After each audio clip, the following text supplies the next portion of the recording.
باب چہارم، میلاد النبی کے بارے میں اکابرین حق کی رائے۔ سب سے پہلے بات کریں گے تاریخ میلاد کی۔ میلاد پاک کو مروجہ اہتمام کے ساتھ منعقد کرنے کی ابتدا اربل کے حکمران سلطان مظفر، جو کہ سلطان صلاح الدین ایوبی کے بہنوئی ہیں، جس کا پورا نام ابو سعید کوکبری بن زیدن الدین علی بن طبطقین ہے، سے ہوئی۔ اس کا شمار عظیم المرتبت بادشاہوں اور فیاض امراء میں ہوتا ہے۔ اس نے کئی اور نیک کارنامے بھی سر انجام دیے اور یادگاریں قائم کی۔ کوہ کاسیون کے دامن میں جامع مظفری تعمیر کروائی۔ ابن کثیر اس بارے میں لکھتے ہیں، سلطان مظفر ربیع الاول کے مہینے میں میلاد شریف کا نہایت شان و شوکت اور تسک و احتشام سے اہتمام کرتا تھا اور اس سلسلہ میں ایک عظیم الشان جشن منعقد کرتا۔ وہ ایک ذکی القلب، دلیر، زیرک عالم اور عادل حکمران تھا۔ اللہ اس پر رحمت کرے اور معزز مقام و مرتبہ سے نوازے۔ شیخ ابو الخطاب ابن دہیہ نے اس کے لیے میلاد شریف کے موضوع پر ایک کتاب بھی لکھی، جس کا نام انہوں نے التنویر فی مولد البشیر النذیر رکھا، جس پر سلطان نے انہیں 1000 دینار انعام دیا۔ وہ تا دم مرگ حکمران رہا۔ اس کی وفات 630 ہجری میں شہر عقا میں ہوئی۔ اس وقت اس نے فرنگیوں کا محاصرہ کر رکھا تھا۔ مختصر یہ کہ انتہائی نیک سیرت اور پاک طینت شخص تھا۔ سبط ابن الجوزی نے مرآت الزمان میں لکھا ہے، سلطان مظفر کے ہاں میلاد پاک میں شریک ہونے والے ایک شخص نے بیان کیا کہ اس نے خود شمار کیا کہ شاخی دسترخوان پر 500 خستہ بکریاں، 10,000 مرغیاں، 1,00,000 آب خورے اور 30,000 ٹوکرے شیریں پھلوں سے لدے ہوئے پڑے تھے۔ مزید لکھتے ہیں کہ میلاد پاک کی تقریب پر سلطان کے ہاں بڑے بڑے جیت علماء کرام اور جلیل القدر صوفیہ آتے، جنہیں وہ خلعت و اکرام شاہی سے نوازتا تھا۔ صوفیہ کے لیے ظہر سے لے کر عصر تک محفل سماع ہوتی، جس میں وہ بنفس نفیس شریک ہوتا اور صوفیہ کے ساتھ مل کر وجد کرتا تھا۔ ہر سال میلاد پاک پر 3,00,000 دینار خرچ کرتا۔ باہر سے آنے والوں کے لیے اس نے ایک مہمان خانہ مخصوص کر رکھا تھا، جس میں ہر شعبہ زندگی سے تعلق رکھنے والے لوگ بلا لحاظ مرتبہ مختلف اطراف و کناف سے آ کر ٹھہرا کرتے۔ اس مہمان خانہ پر ہر سال 1,00,000 دینار خرچ ہوتے تھے۔ اسی طرح ہر سال 2,00,000 دینار فدیہ دے کر فرنگیوں سے اپنے مسلمان قیدی رہا کراتا اور حرمین شریفین کی نگہداشت اور حجاز مقدس کے راستے میں حجاج کرام کے لیے پانی مہیا کرنے کے لیے 3,000 دینار سالانہ خرچ کیا کرتا تھا۔ یہ ان صدقات و خیرات کے علاوہ ہیں جو پوشیدہ طور پر کیے جاتے۔ اس کی بیوی ربیہ خاتون، جو سلطان صلاح الدین ایوبی کی ہمشیرہ تھی، بیان کرتی ہیں کہ اس کی قمیض موٹے کرباس یعنی کھدر کی قسم کے موٹے کپڑے کی ہوتی تھی، جو 5 درہم سے زیادہ لاگت کی نہیں ہوتی تھی۔ کہتی ہیں کہ ایک بار میں نے اس سلسلے میں انہیں روکا تو انہوں نے کہا، میرے لیے 5 درہم کا کپڑا پہن کر باقی صدقہ خیرات کر دینا اس سے کہیں بہتر ہے کہ میں قیمتی کپڑے پہنا کروں اور کسی فقیر اور مسکین کو خیر بات کہہ دوں۔ حجت الدین امام محمد بن ظفر المکی رحمۃ اللہ علیہ کہتے ہیں کہ الدر المنتظم میں ہے، اہل محبت نبی اکرم صلی اللہ علیہ وآلہ وسلم کے میلاد کی خوشی میں دعوت طعام منعقد کرتے چلے آ رہے ہیں۔ قاہرہ کے جن لوگوں نے محبت و عشق سے بڑی بڑی دعوتوں کا اہتمام کیا، ان میں شیخ ابو الحسن رحمۃ اللہ علیہ بھی ہیں، جو کہ ابن کفل قدس اللہ سرہ کے نام سے مشہور ہیں اور ہمارے شیخ ابو عبداللہ محمد بن نعمان کے شیخ ہیں۔ یہ عمل مبارک جمال الدین اجمی ہمدانی رحمۃ اللہ علیہ نے بھی کیا اور مصر میں سے یوسف حجار نے اسے بقدر وسعت منعقد کیا۔ پھر انہوں نے حضور نبی اکرم صلی اللہ علیہ وآلہ وسلم کو خواب میں دیکھا کہ آپ صلی اللہ علیہ وآلہ وسلم یوسف حجار کو عمل مذکور کی ترغیب دے رہے ہیں۔ امام عماد الدین ابن کثیر، امام حافظ عماد الدین ابو الفدا اسماعیل بن کثیر ایک نامور محدث، مورخ اور فقیہ تھے۔ آپ کی تفسیر القرآن العظیم اور احادیث کی جامع کتاب جامع المسانید والسنن اور تاریخ کے میدان میں البدایہ والنہایہ مستند کتب ہیں۔ آپ نے میلاد پاک کے بارے میں ایک مختصر کتاب ذکر مولد رسول اللہ صلی اللہ علیہ وآلہ وسلم و رضاہ کے نام سے بھی تحریر کی ہے۔ آپ اس میں لکھتے ہیں، سب سے پہلے آپ صلی اللہ علیہ وآلہ وسلم کے چچا ابو لہب کی کنیز صوبیہ نے آپ صلی اللہ علیہ وآلہ وسلم کو دودھ پلایا تھا۔ اس نے آپ صلی اللہ علیہ وآلہ وسلم کے اس چچا کو آپ صلی اللہ علیہ وآلہ وسلم کی ولادت کی خوشخبری دی تو اس نے اس خوشی میں اسے اسی وقت آزاد کر دیا جب اس کے مرنے کے بعد اس کے بھائی عباس بن عبد المطلب رضی اللہ تعالیٰ عنہ نے اسے خواب میں بری حالت میں دیکھا تو پوچھا تیرا کیا حال ہے؟ بس اس نے جواب دیا تم سے بچھڑنے کے بعد مجھے کوئی سکون نہیں ملا، اور اپنی شہادت کی انگلی کی طرف اشارہ کرتے ہوئے کہنے لگا سوائے اس کے کہ صوبیہ کو آزاد کرنے کی وجہ سے مجھے اس سے پانی پلایا جاتا ہے۔ حافظ ابن حجر عسقلانی رحمۃ اللہ علیہ۔ شارح صحیح بخاری حافظ شہاب الدین ابو الفضل احمد بن علی بن حجر العسقلانی رحمۃ اللہ علیہ نے شارح صحیح بخاری حافظ شہاب الدین ابو الفضل احمد بن علی بن حجر عسقلانی رحمۃ اللہ علیہ نے میلاد النبی کی واضح طور پر تحقیق کی ہے۔ امام جلال الدین سیوطی رحمۃ اللہ علیہ حسن المقصد فی عمل المولد میں لکھتے ہیں ایک بار شیخ الاسلام حافظ العصر ابو الفضل ابن حجر رحمۃ اللہ علیہ سے میلاد شریف کے بارے میں پوچھا گیا تو آپ نے جواب دیا مجھے میلاد شریف کے بارے میں اصل تخریج کا پتہ چلا ہے۔ صحیحین سے ثابت ہے کہ حضور نبی اکرم صلی اللہ علیہ وآلہ وسلم جب مدینہ تشریف لائے تو آپ صلی اللہ علیہ وآلہ وسلم نے یہود کو عاشوراء کے روز روزہ رکھتے ہوئے پایا۔ آپ صلی اللہ علیہ وآلہ وسلم نے ان سے پوچھا ایسا کیوں کرتے ہو؟ اس پر انہوں نے جواب دیا کہ اس دن اللہ تعالیٰ نے فرعون کو غرق کیا اور حضرت موسیٰ علیہ السلام کو نجات دی تو ہم اللہ تعالیٰ کی بارگاہ میں شکر بجا لانے کے لیے روزہ رکھتے ہیں۔ اس حدیث سے ثابت ہوا کہ اللہ تعالیٰ کی طرف سے کسی احسان اور انعام کے عطا ہونے یا کسی مصیبت کے ٹل جانے پر کسی خاص معین دن پر اللہ تعالیٰ کا شکر بجا لانا اور ہر سال اس دن کی یاد تازہ کرنا احسن ہے۔ اللہ تعالیٰ کا شکر نماز و سجدہ، صدقہ اور تلاوت قرآن پاک اور دیگر عبادات کے ذریعے بجا لایا جا سکتا ہے۔ حضور نبی اکرم صلی اللہ علیہ وآلہ وسلم کی ولادت سے بڑھ کر نعمتوں میں سے کون سی نعمت ہے؟ اس لیے اس دن ضرور سجدہ شکر بجا لانا چاہیے۔ اس وجہ سے ضروری ہے کہ اس معین دن کو منایا جائے تاکہ یوم عاشوراء کے حوالے سے حضرت موسیٰ علیہ السلام کے واقعہ سے مطابقت ہو۔ امام شہاب الدین ابو العباس قسطلانی صاحب ارشاد الساری الشرح صحیح البخاری امام شہاب الدین ابو العباس احمد بن ابی بکر قسطلانی رحمۃ اللہ علیہ میلاد النبی صلی اللہ علیہ وآلہ وسلم کے بارے میں لکھتے ہیں ہمیشہ سے مسلمان حضور اکرم صلی اللہ علیہ وآلہ وسلم کی ولادت باسعادت کے مہینے میں میلاد کی محافل منعقد کرتے آئے ہیں۔ وہ دعوتوں کا اہتمام کرتے ہیں، اس ماہ کی راتوں میں صدقات اور خیرات کی تمام ممکنہ صورتیں بروکار لاتے ہیں، اظہار مسرت اور نیکیوں میں کثرت کرتے ہیں اور میلاد شریف کے چرچے کیے جاتے ہیں۔ ہر مسلمان میلاد شریف کی محافل سے فیض یاب ہوتا ہے۔ میلاد شریف کی محافل کے انعقاد کی برکات میں سے ایک یہ بھی ہے کہ جس سال میلاد منایا جائے اس سال امن قائم رہتا ہے، نیز نیک مقاصد اور دلی خواہشات کی تکمیل ہوتی ہے۔ بس اللہ تعالیٰ اس شخص پر رحم فرمائے جس نے ماہ میلاد النبی کی راتوں کو بھی بطور عید منا کر ان لوگوں کے شدت مرض میں اضافہ کیا جن کے دلوں میں بغض رسول کے سبب خطرناک بیماری ہے۔ امام محمد الزرقانی آپ شرح المواہب الدنیا میں لکھتے ہیں اہل اسلام ان ابتدائی 3 ادوار جنہیں حضور نبی اکرم صلی اللہ علیہ وآلہ وسلم نے خیر القرون فرمایا ہے کہ بعد سے ہمیشہ ماہ میلاد النبی میں محافل میلاد منعقد کرتے چلے آ رہے ہیں۔ یہ عمل اگرچہ بدعت ہے مگر بدعت حسنہ ہے جیسا کہ امام سیوطی نے فرمایا ہے، اور المدخل میں ابن الحاج کے کلام سے بھی یہی مراد ہے۔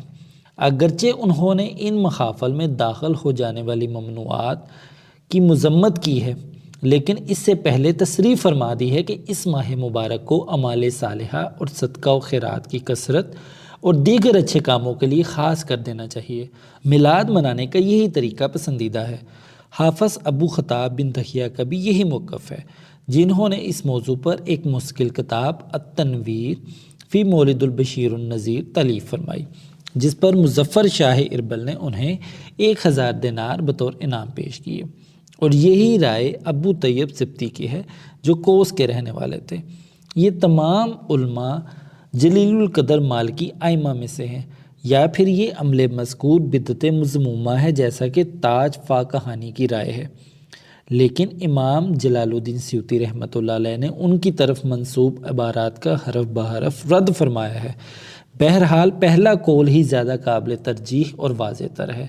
بائیں وجہ یہ اپنے دامن میں خیر کثیر رکھتا ہے۔ لوگ آج بھی ماہ میلاد النبی میں اجتماعات کا خصوصی اہتمام کرتے ہیں اور اس کی راتوں میں طرح طرح کے صدقات و خیرات دیتے ہیں اور خوشی و مسرت کا اظہار کرتے ہیں، کثرت کے ساتھ نیکیاں کرتے ہیں اور مولود شریف کے واقعات پڑھنے کا اہتمام کرتے ہیں، جس کے نتیجے میں اس کی خصوصی برکات اور بے پناہ فضل و کرم ان پر ظاہر ہوتا ہے۔ امام جلال الدین سیوطی رحمۃ اللہ علیہ حسن المقصد فی عمل المولد میں میلاد النبی منانے کے متعلق فرماتے ہیں، میرے نزدیک میلاد پاک دراصل ایک ایسی تقریب مسرت ہوتی ہے جس میں لوگ جمع ہو کر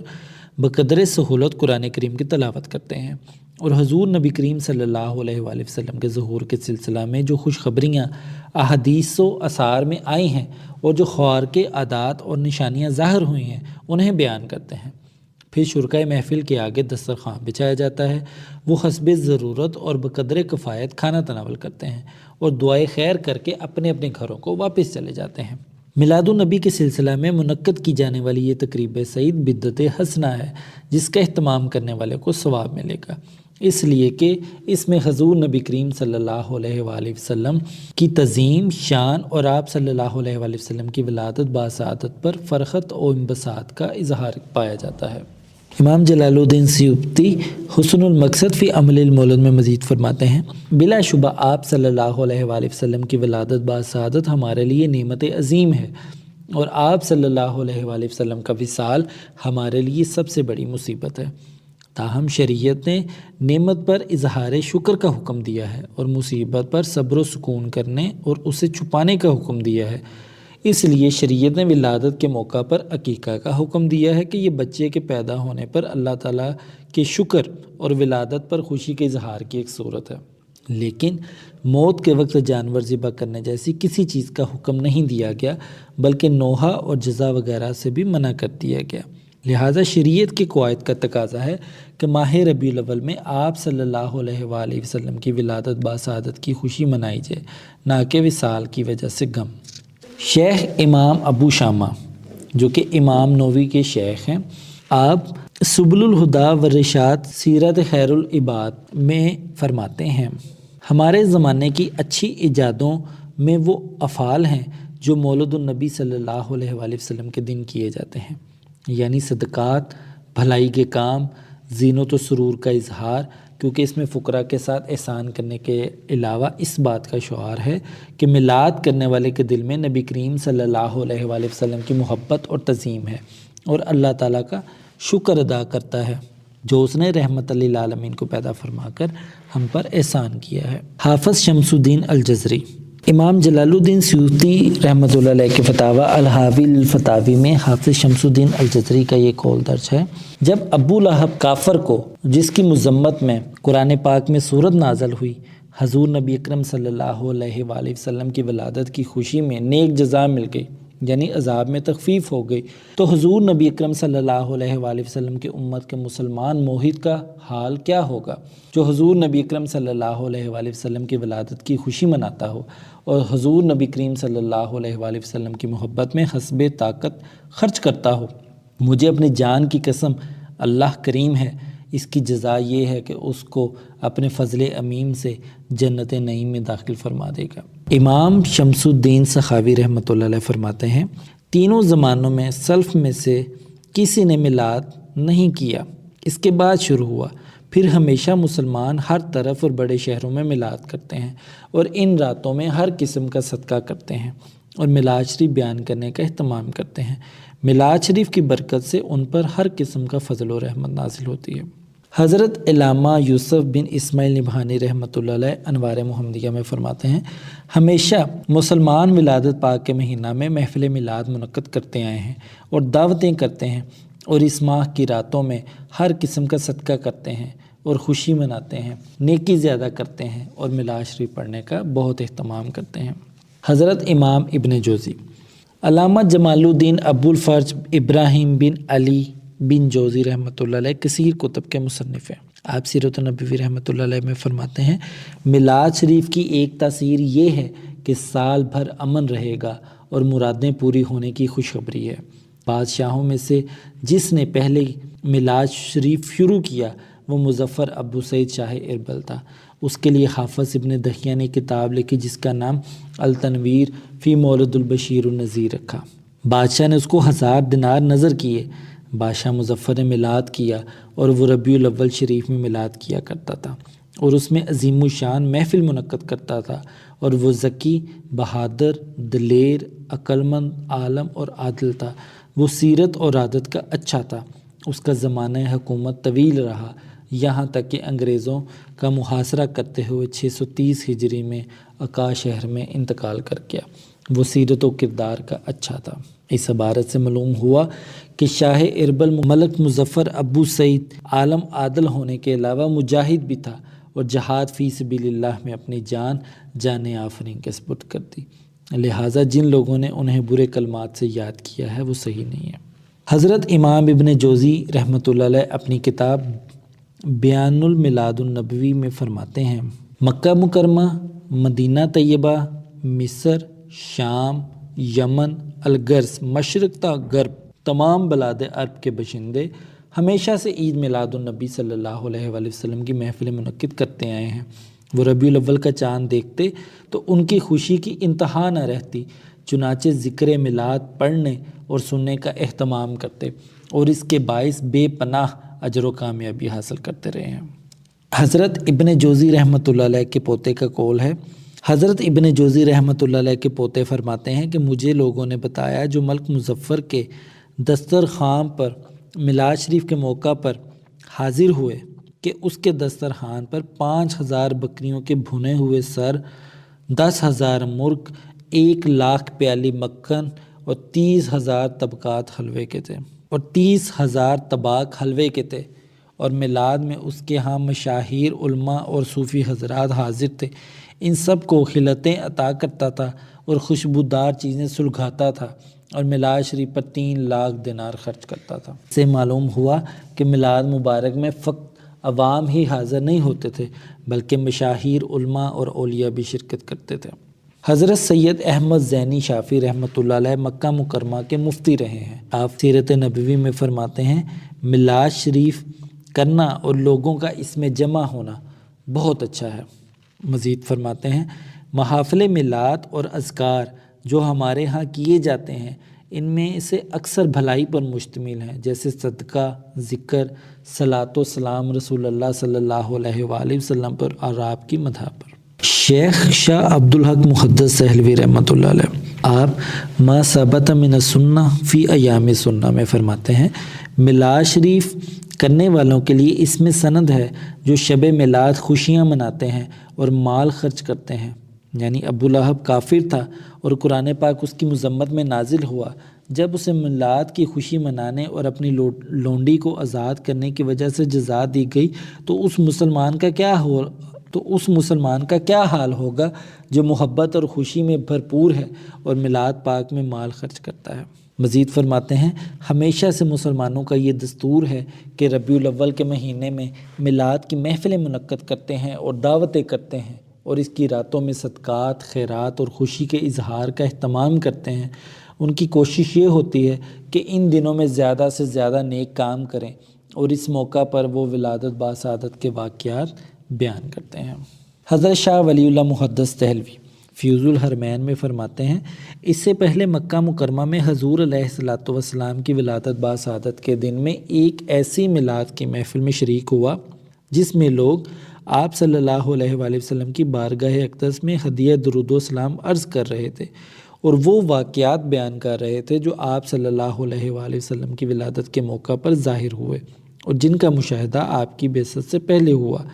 اچانک میں نے دیکھا کہ اس محفل پر انوار و تجلیات کی بارش شروع ہو گئی۔ میں نہیں کہتا کہ میں نے یہ منظر صرف جسم کی آنکھ سے دیکھا تھا، نہ یہ کہتا ہوں کہ فقط روحانی نظر سے دیکھا تھا۔ اللہ ہی بہتر جانتا ہے کہ ان دو میں سے کون سا معاملہ تھا۔ بہرحال میں نے غور و خوض کیا تو مجھ پر یہ حقیقت منکشف ہوئی کہ یہ انوار ان ملائکہ کی وجہ سے ہیں جو ایسی مجالس اور مشاہد میں شرکت پر مامور کیے جاتے ہیں، اور میں نے دیکھا کہ انوار ملائکہ کے ساتھ ساتھ رحمت باری تعالیٰ کا نزول بھی ہو رہا تھا۔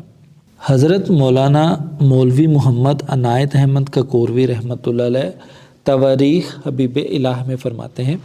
حرمین شریفین اور اکثر بلاد اسلام میں عادت ہے ماہ ربیع الاول میں محفل میلاد شریف کرتے ہیں اور مسلمانوں کو مجتمع کر کے ذکر مولود شریف کرتے ہیں اور اکثر درود پڑھتے ہیں اور بطور دعوت کے کھانا یا شیرینی تقسیم کرتے ہیں۔ سو یہ امر موجب برکات عظیمیہ ہے اور سبب ہے زیادت محبت کا ساتھ جناب رسول اللہ صلی اللہ علیہ وآلہ وسلم کے۔ 12ویں ربیع الاول کو مدینہ منورہ میں یہ محفل متبرک مسجد شریف میں ہوتی ہے اور مکہ مکرمہ میں مکان ولادت سرکار دو عالم صلی اللہ علیہ وآلہ وسلم میں۔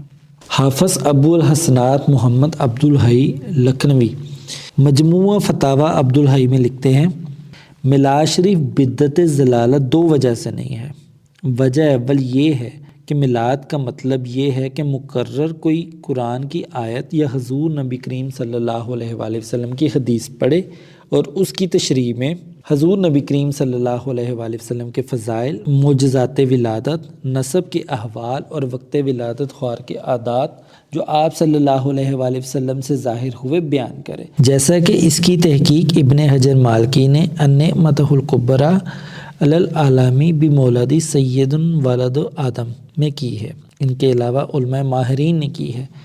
یہ حقیقت یعنی میلاد شریف نبی کریم صلی اللہ علیہ وآلہ وسلم اور صحابہ کرام رضی اللہ تعالی عنہم کے زمانہ میں موجود تھی، اگرچہ یہ نام نہ تھا۔ فن حدیث کے ماہرین سے یہ پوشیدہ نہیں کہ صحابہ رضی اللہ تعالی عنہم مجالس وعظ اور تعلیم علم میں فضائل اور حالات ولادت احمدیہ کا ذکر کرتے تھے۔ صحاح میں مروی ہے کہ سرکار دو عالم صلی اللہ علیہ وآلہ وسلم حسان بن ثابت رضی اللہ تعالیٰ عنہ کو اپنی مسجد شریف میں منبر شریف پر بٹھاتے تھے اور وہ حضور نبی کریم صلی اللہ علیہ وآلہ وسلم کی صفات کو نظم اور اشعار میں پڑھتے تھے۔ سرکار دو عالم صلی اللہ علیہ وآلہ وسلم ان کے حق میں دعائے خیر کرتے اور فرماتے، اے اللہ روح اقدس سے ان کی تائید فرما۔ دیوان حسان کے ناظر پر یہ بات پوشیدہ نہیں کہ ان کے قصائد میں معجزات اور ولادت پاک کے حالات اور نسب شریف کا ذکر موجود ہے، پس اس قسم کے اشعار کا پڑھنا کسی محفل و مجلس میں میلاد شریف ہے۔ حاجی امداد اللہ مہاجر مکی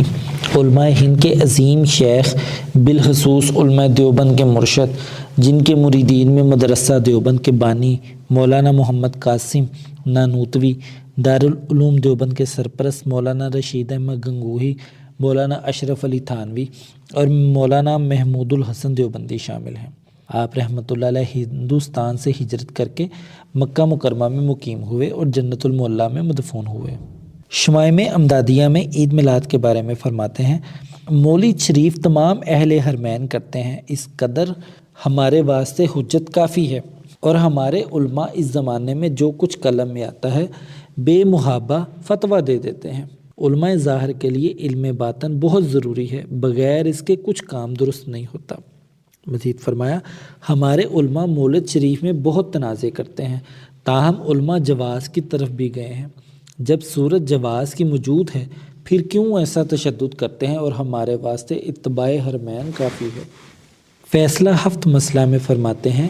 مشرب فقیر کا یہ ہے کہ محفل میلاد میں شریک ہوتا ہوں، بلکہ ذریعہ برکات سمجھ کر منعقد کرتا ہوں۔ مزید فرماتے ہیں، جو لوگ میلاد کی محفل کو بدعت مذمومہ کہتے ہیں، خلاف شرع کہتے ہیں۔ امام صدر الدین موہوب بن عمر بن موہوب الجزری شافعی رحمۃ اللہ علیہ فرماتے ہیں، سبل الہدی والرشاد فی سیرت خیر العباد میں یہ بدعت ہے، لیکن اس میں کوئی حرج نہیں،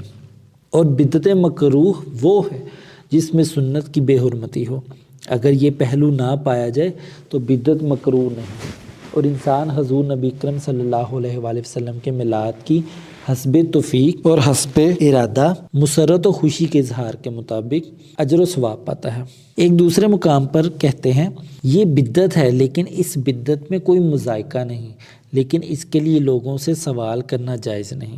اور اگر وہ یہ جانتا ہے یا اسے غالب گمان ہے کہ اس کا سوال مسئول کی طبیعت پر گراں نہیں گزرے گا اور وہ خوشی سے سوال کو پورا کرے گا تو ایسی صورت میں یہ سوال مباح ہوگا، اور میں امید کرتا ہوں کہ یہ عمل مبنی بر کراہت نہیں ہوگا۔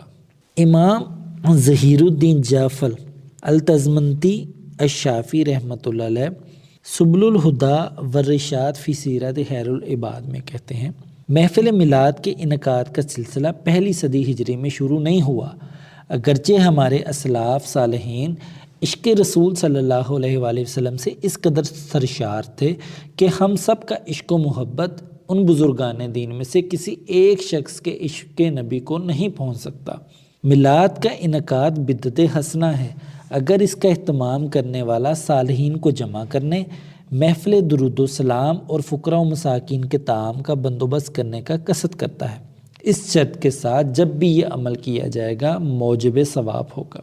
علامہ تقی الدین احمد بن عبد الحکیم بن عبد السلام بن تیمیہ رحمۃ اللہ علیہ اپنی کتاب اقتضاء الصراط المستقیم لمخالفت اصحاب الجحیم میں لکھتے ہیں، اور اسی طرح ان امور پر ثواب دیا جاتا ہے جو بعض لوگ ایجاد کر لیتے ہیں۔ میلاد عیسیٰ علیہ السلام میں نصارہ سے مشابہت کے لیے یا حضور نبی کریم صلی اللہ علیہ وآلہ وسلم کی محبت اور تعظیم کے لیے، اور اللہ تعالیٰ انہیں اس محبت اور اجتہاد پر ثواب فرماتا ہے، نہ کہ بدعت پر ان لوگوں کو جنہوں نے یوم میلاد النبی کو بطور عید منایا۔ اسی کتاب یعنی اقتضاء الصراط المستقیم لمخالفت اصحاب الجحیم میں دوسری جگہ پر فرماتے ہیں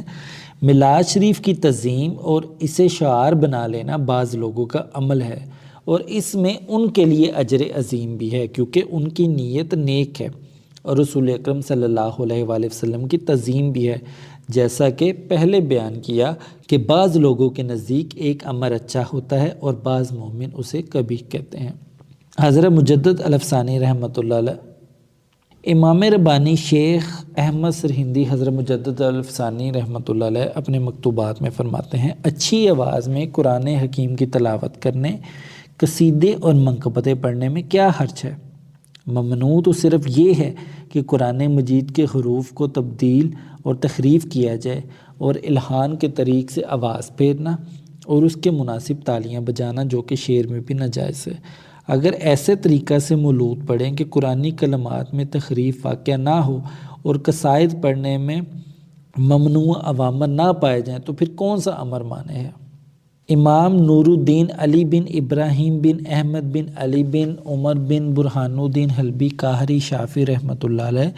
نہایت بلند رتبہ عالم اور مقبول و مشہور مشائخ میں سے ہیں۔ ان کے مدلل علم کی وجہ سے انہیں امام کبیر اور علامہ زمان کہا گیا ہے۔ ان کے معاصرین میں سے کوئی ان کے پائے کا نہ تھا۔ آپ بہت سی بلند پایا اور مقبول کتب کے مصنف اور شارح ہیں۔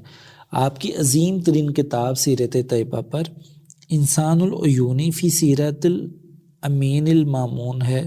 جو کہ سیرت حلبیہ کے نام سے معروف ہے۔ انہوں نے اس کتاب میں حضور نبی کریم صلی اللہ علیہ وآلہ وسلم کا میلاد شریف منانے پر دلائل دیتے ہوئے اس کا جائز اور مستحب ہونا ثابت کیا ہے۔ آپ فرماتے ہیں حاصل کلام یہ کہ بدعت حسنہ کا جواز و استحباب متفقہ ہے، یعنی اس میں کوئی اختلاف نہیں، اور اسی طرح میلاد شریف منانے اور اس کے لیے لوگوں کے جمع ہونے کا عمل ہے، یعنی یہ بھی بدعت حسنہ جائز اور مستحب امر ہے۔ نامور حنفی محدث اور فقیہ شرح الشفاء اور مرکات المفاتیح شرح مشکات المصابیح کے مصنف ملا علی بن سلطان حروی قاری نے بھی میلاد النبی پر ایک گراں قدر کتاب المورد الروی فی مولد النبی و نسبہ الطاہر مرتب کی ہے۔ اس میں میلاد النبی کے جواز اور عالم عرب و عجم میں انعقاد محافل میلاد کو اسلامی و تاریخی تناظر میں انتہائی مدلل انداز میں بیان فرمایا ہے۔ اس کتاب میں ایک مقام پر ملا علی قاری رحمۃ اللہ علیہ فرماتے ہیں فرمانے والی تعالیٰ ہے بے شک تمہارے پاس ایک باعظمت رسول تشریف لائے۔ اس آیت میں یہی خبر و اشارہ ہے کہ حضور نبی کریم صلی اللہ علیہ وآلہ وسلم کی تشریف آوری کے وقت کی تعظیم بجا لائی جائے، اور اس لیے ضروری ہے کہ اظہار تشکر میں مذکورہ صورتوں میں اکتفا کیا جائے۔ جہاں تک سماع اور کھیل کود کا تعلق ہے تو کہنا چاہیے کہ اس میں سے جو مباح اور جائز ہے اور اس دن کی خوشی میں ممد و معاون ہے تو اسے میلاد کا حصہ بنانے میں کوئی حرج نہیں، اور جو حرام اور مکروہ ہے اس سے منع کیا جائے۔ یوں ہی جس میں اختلاف ہے، بلکہ ہم تو اس مہینے میں تمام شب و روز میں یہ عمل جاری رکھتے ہیں، جیسا کہ ابن جماعہ نے فرمایا، ہمیں یہ بات پہنچی ہے کہ زاہد، قدوہ، معمر، ابو اسحاق، ابراہیم بن عبد الرحیم بن ابراہیم بن جماعہ جب مدینہ النبی میں تھے تو میلاد نبوی کے موقع پر کھانا تیار کر کے لوگوں کو کھلاتے اور فرماتے، اگر میرے بس میں ہوتا تو پورا مہینہ ہر روز محفل میلاد کا اہتمام کرتا۔ میں کہتا ہوں جب میں ظاہری دعوت و ضیافت سے عاجز ہوں تو یہ اوراق میں نے لکھ دیے تاکہ میری طرف سے یہ معنوی اور نوری ضیافت ہو جائے جو زمانہ کے صفحات پر ہمیشہ باقی رہے، محض کسی سال یا مہینے کے ساتھ ہی خاص نہ ہو۔ اور میں نے اس کتاب کا نام المورد الروی فی مولد النبی رکھا ہے۔ دوسرے مقام پر فرماتے ہیں، اور ابو لہب کو مرنے کے بعد خواب میں دیکھا گیا تو اس سے پوچھا گیا، اب تیرا کیا حال ہے؟ بس اس نے کہا، آگ میں جل رہا ہوں، تاہم ہر پیر کے دن میرے عذاب میں تخفیف کر دی جاتی ہے، اور انگلی سے اشارہ کرتے ہوئے کہنے لگا، میری ان دو انگلیوں کے درمیان سے پانی کا چشمہ نکلتا ہے جسے میں پی لیتا ہوں، اور یہ تخفیف عذاب میرے لیے اس وجہ سے ہے کہ میں نے صوبیہ کو آزاد کیا تھا جب اس نے مجھے محمد کی ولادت کی خوشخبری دی اور اس نے آپ کو دودھ بھی پلایا تھا۔ حضرت شاہ ولی اللہ محدث دہلوی کتاب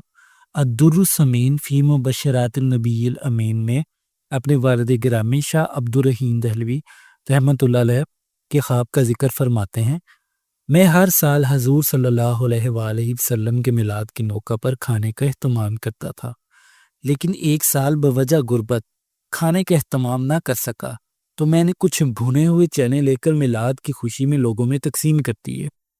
رات کو میں نے خواب میں دیکھا کہ حضور صلی اللہ علیہ وآلہ وسلم کے سامنے وہی چنے رکھے ہوئے ہیں اور آپ صلی اللہ علیہ وآلہ وسلم خوش و خرم تشریف فرما ہے۔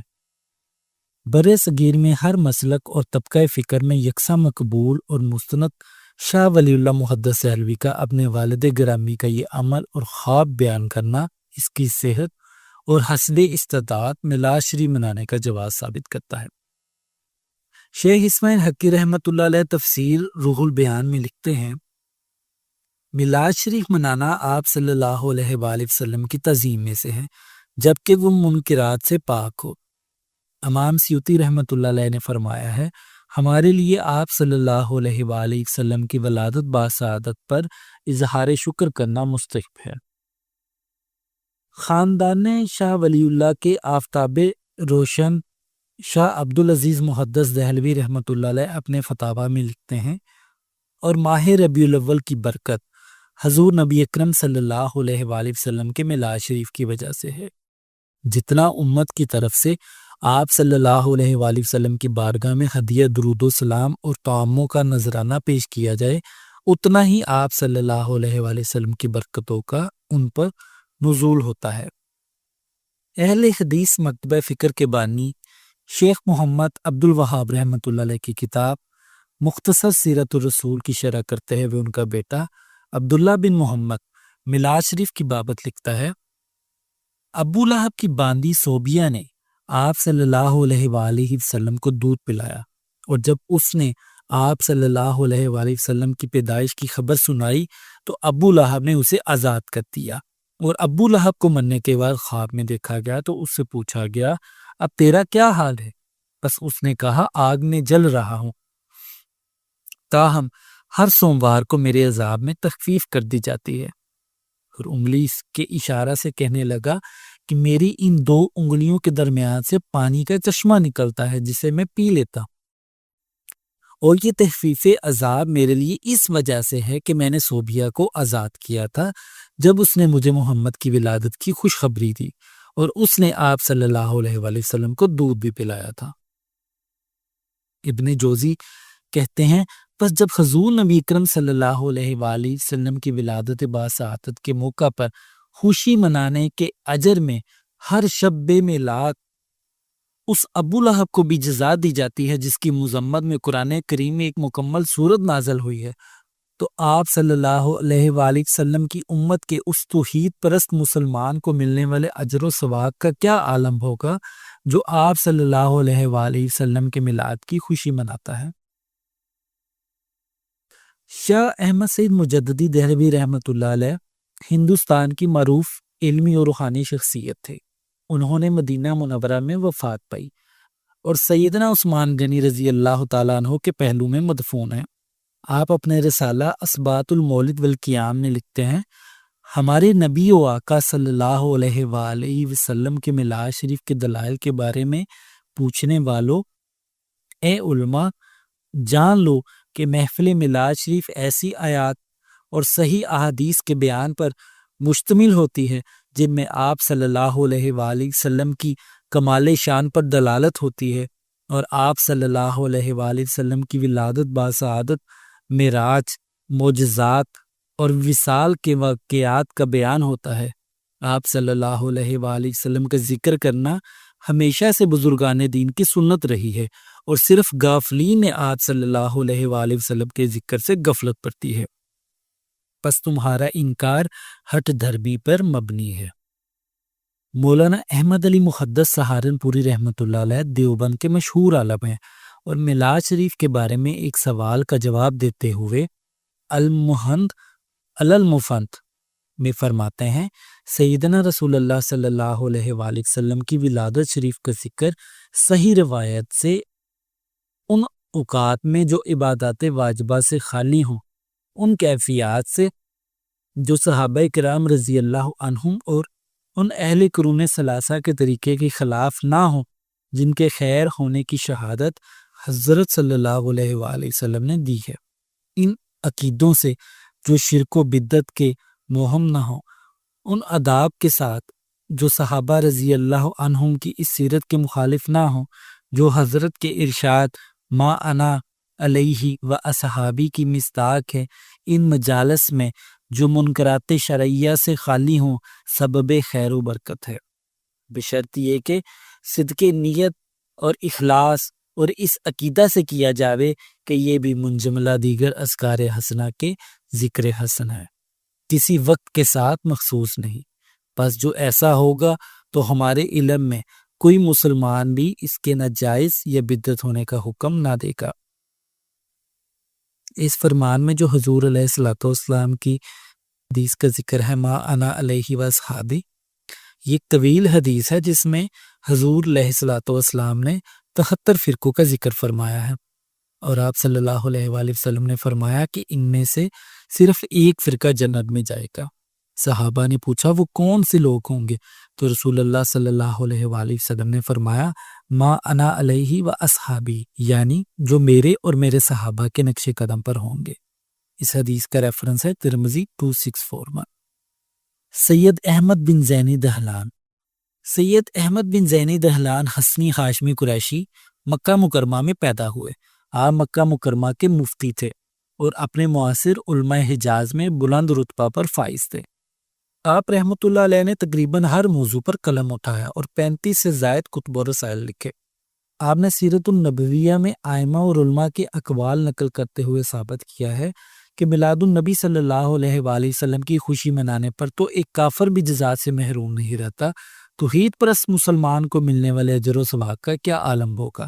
میلاد شریف منانے والے کے نیک مقاصد اور دلی خواہشات جلد پایا تکمیل تک پہنچتی ہیں۔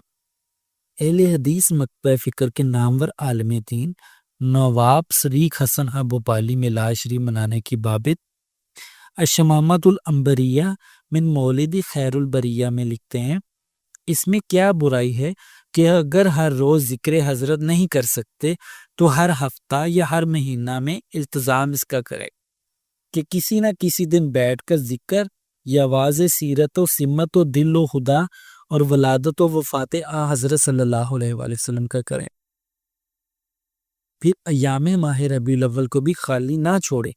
اور ان روایات اور اخبار اور آثار کو پڑھائیں جو صحیح طور پر ثابت ہیں۔ مزید لکھتے ہیں جس کو حضرت صلی اللہ علیہ وآلہ وسلم کے میلاد کا حال سن کر فرحت حاصل نہ ہو اور شکر خدا کا حصول پر اس نعمت کے نہ کرے وہ مسلمان نہیں۔ شہر مشرق حکیم الامت علامہ محمد اقبال رحمۃ اللہ علیہ فرماتے ہیں منجملہ ان مقدس ایام کے جو مسلمانوں کے لیے مقدس کیے گئے ہیں ایک میلاد النبی کا دن بھی ہے۔ میرے نزدیک انسانوں کی دماغی و قلبی تربیت کے لیے نہایت ضروری ہے کہ ان کے عقیدے کی وہ سے زندگی کا جو نمونہ بہترین ہو وہ ہر وقت ان کے سامنے رہے۔ چنانچہ مسلمانوں کے لیے اس وجہ سے ضروری ہے کہ وہ اسوہ رسول صلی اللہ علیہ وآلہ وسلم کو مد نظر رکھی تاکہ جذبہ تقلید اور جذبہ عمل قائم رہے۔ ان جذبات کو قائم رکھنے کے 3 طریقے ہیں۔ پہلا طریق تو درود و صلوات ہے جو مسلمانوں کی زندگی کا جزو لا ینفک ہے۔ وہ ہر وقت درود پڑھنے کے مواقع نکالتے ہیں۔ عرب کے متعلق میں نے سنا کہ اگر بازار میں کہیں 2 آدمی لڑ پڑتے ہیں اور تیسرا بآواز بلند اللہم صلی علی سیدنا و بارک وسلم پڑھ دیتا ہے تو لڑائی فوراً رک جاتی ہے اور فریقین ایک دوسرے پر ہاتھ اٹھانے سے فوراً باز آ جاتے ہیں۔ یہ درود کا اثر ہے اور لازم ہے کہ جس پر درود پڑھا جائے اس کی یاد قلوب کے اندر اپنا اثر پیدا کرے۔ پہلا طریق انفرادی جبکہ دوسرا اجتماعی ہے، یعنی مسلمان کثیر تعداد میں جمع ہوں اور ایک شخص جو حضور آقا دو جہاں صلی اللہ علیہ وآلہ وسلم کی سوانح حیات سے پوری طرح باخبر ہو، آپ صلی اللہ علیہ وآلہ وسلم کی سوانح زندگی بیان کرے تاکہ ان کی تقلید کا ذوق و شوق مسلمانوں کے قلب میں پیدا ہو۔ اس طریق پر عمل پیرا ہونے کے لیے آج ہم سب یہاں جمع ہوئے۔ تیسرا طریق اگرچہ مشکل ہے لیکن بہرحال اس کا بیان کرنا نہایت ضروری ہے۔ وہ طریقہ یہ ہے کہ یاد رسول صلی اللہ علیہ وآلہ وسلم اس کثرت سے اور ایسے انداز میں کی جائے کہ انسان کا قلب نبوت کے مختلف پہلوؤں کا خود مظہر ہو جائے، یعنی آج سے 1300 سال پہلے جو کیفیت حضور سرور عالم صلی اللہ علیہ وآلہ وسلم کے وجود مقدس سے ظاہر تھی وہ آج بھی تمہارے قلوب کے اندر پیدا ہو جائے۔ مولانا اشرف علی تھانوی رحمۃ اللہ علیہ نامور عالم دیوبند تھے۔ آپ حاجی امداد اللہ مہاجر مکی رحمۃ اللہ علیہ کے ہاتھ پر بیعت تھے۔ مجالس موالید پر خطاب کرتے ہوئے فرماتے ہیں میرا کئی سال تک یہ معمول رہا کہ یہ جو مبارک زمانہ ہے جس کا نام ربیع الاول کا مہینہ ہے، جس کی فضیلت کو ایک عاشق ملا علی قاری نے اس عنوان سے ظاہر کیا ہے، لحاظ شہر فی الاسلامی فضل منقبتہ تفوق علی الشہور، ربی فی ربی فی ربی و نور فوق نور فوق نور، یعنی اسلام میں اس ماہ کی بڑی فضیلت ہے اور تمام مہینوں پر اس کی تعریف کو فضیلت ہے۔ بہار اندر بہار ہے اور نور بلائے نور بالائے نور ہے۔ تو جب یہ مبارک مہینہ آتا تھا تو میں حضور صلی اللہ علیہ وآلہ وسلم کے وہ فضائل جن کا خاص تعلق ولادت شریفہ سے ہوتا تھا مختصر طور پر بیان کرتا تھا، مگر التزام کے طور پر نہیں، کیونکہ التزام میں تو علماء کو کلام ہے، بلکہ بدون التزام کے 2 وجہ سے۔ ایک یہ کہ حضور صلی اللہ علیہ وآلہ وسلم کا ذکر فی نفس ہی طاعت اور موجب برکت ہے، دوسرے اس وجہ سے کہ لوگوں کو یہ معلوم ہو جائے کہ ہم لوگ جو مجالس موالید کی ممانعت کرتے ہیں تو وہ ممانعت نفس ذکر کی وجہ سے نہیں، نفس ذکر کو تو ہم لوگ طاعت سمجھتے ہیں بلکہ محض منکرات اور مفاسد کے انضمام کی وجہ سے منع کیا جاتا ہے، ورنہ نفس ذکر کا تو ہم خود قصد کرتے ہیں۔ یہ تو ظاہری وجود تھی۔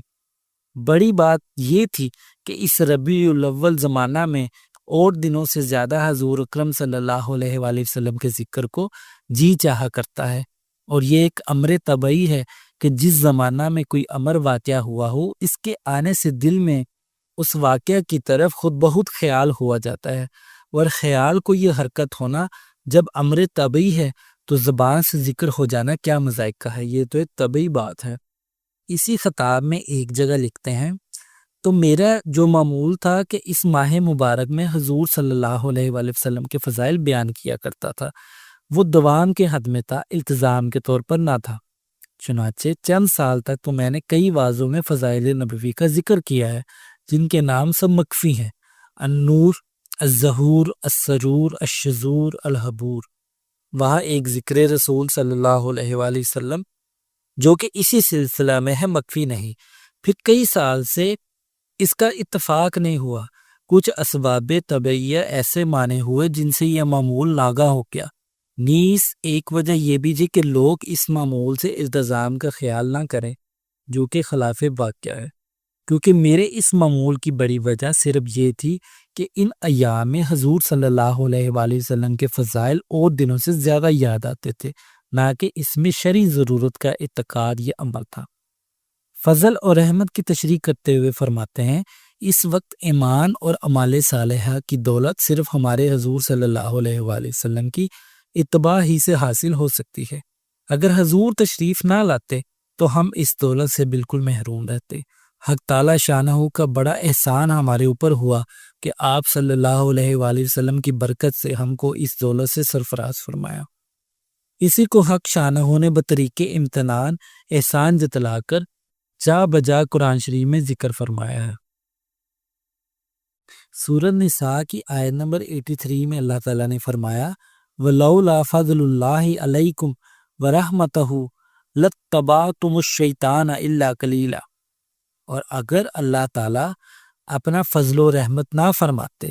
حضور صلی اللہ علیہ وآلہ وسلم کی نبوت سے تو تم شیطان کی اتباع کرنے لگتے سوائے تھوڑے لوگوں کے۔ سورہ بقرہ کی آیت نمبر 64 میں اللہ تعالیٰ نے فرمایا، فَلَوْلَا فَضْلُ اللَّهِ عَلَيْكُمْ وَرَحْمَتُهُ لَكُنْتُمْ مِنَ الْخَاسِرِينَ۔ اور اگر تم پر اللہ تعالیٰ کا فضل و رحم نہ ہوتا تو ضرور تباہ ہو جاتے۔ حضرت ابن عباس رضی اللہ تعالیٰ عنہ نے ان مواقع میں فضل اللہ اور رحمتہ کی تفسیر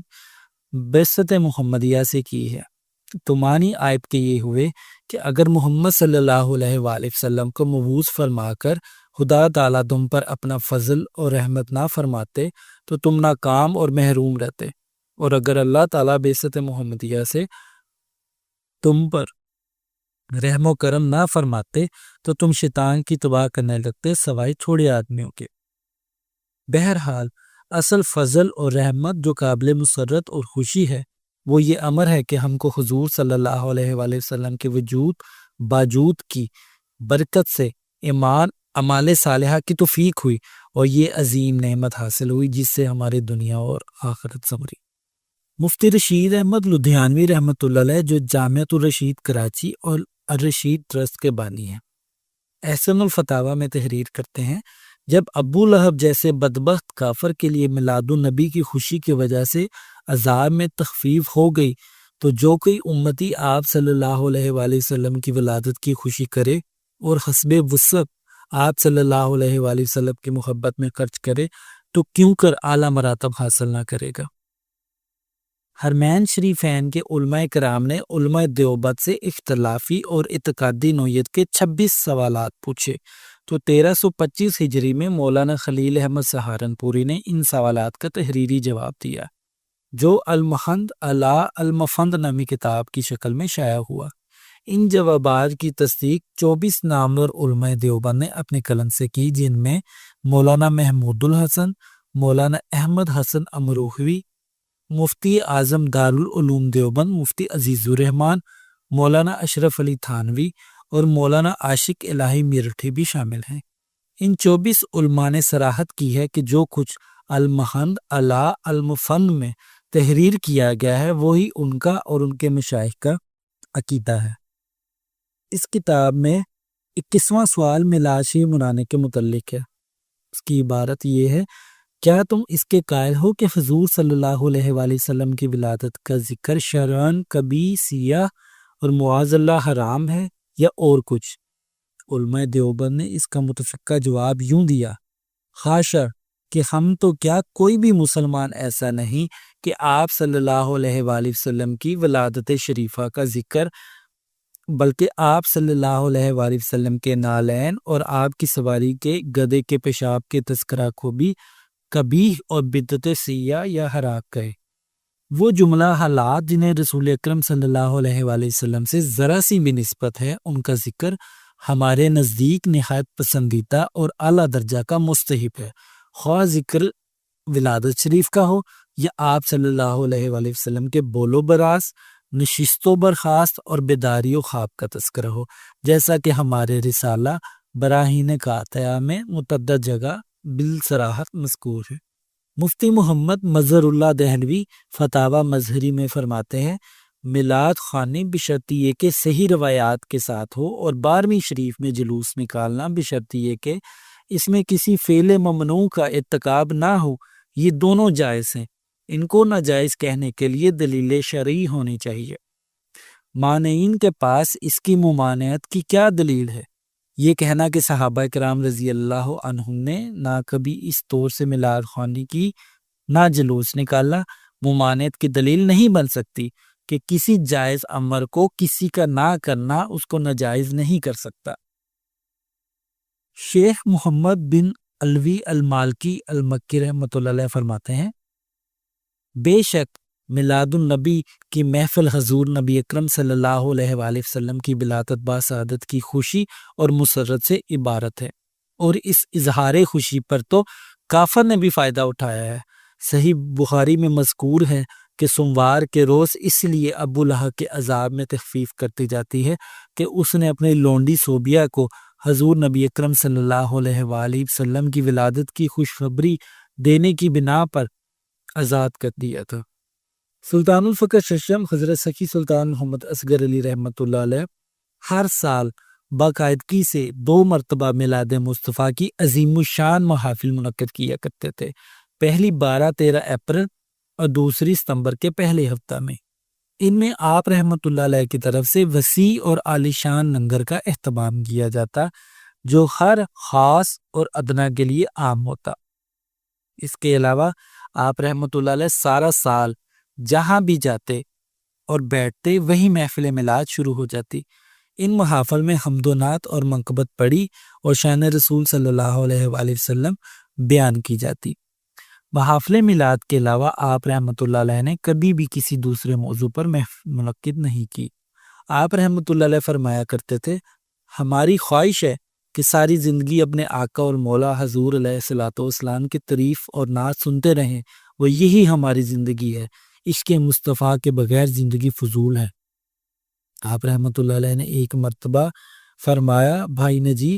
یہ جو ہم زمین پر چل پھر رہے ہیں اور اتنے لوگ ہماری پیروی کر رہے ہیں، ہمارا احترام اور عزت کرتے ہیں، ہمارے ہاتھوں کو بوسہ دیتے اور بعض تو احترام میں پاؤں تک کو بوسہ دینے لگتے ہیں، یہ صرف اور صرف میرے آقا اور مولا حضور علیہ الصلوۃ والسلام کے کرم اور ان کی غلامی کی وجہ سے ہے، ورنہ ہماری کیا حیثیت ہے۔ مجھے نصیحت فرمائی کہ تم بھی گفتار میں، تحریر میں، تقریر میں اور جو بھی اللہ تعالیٰ ہنر عطا فرمائے، حضور علیہ الصلوۃ والسلام، ان کے اہل بیت اور صحابہ کرام اور دین حق کو ہی عام کرنے کی کوشش کرنا، پھر دیکھنا اللہ اور اس کے محبوب صلی اللہ علیہ وآلہ وسلم کی مدد تمہارے شامل حال ہوگی۔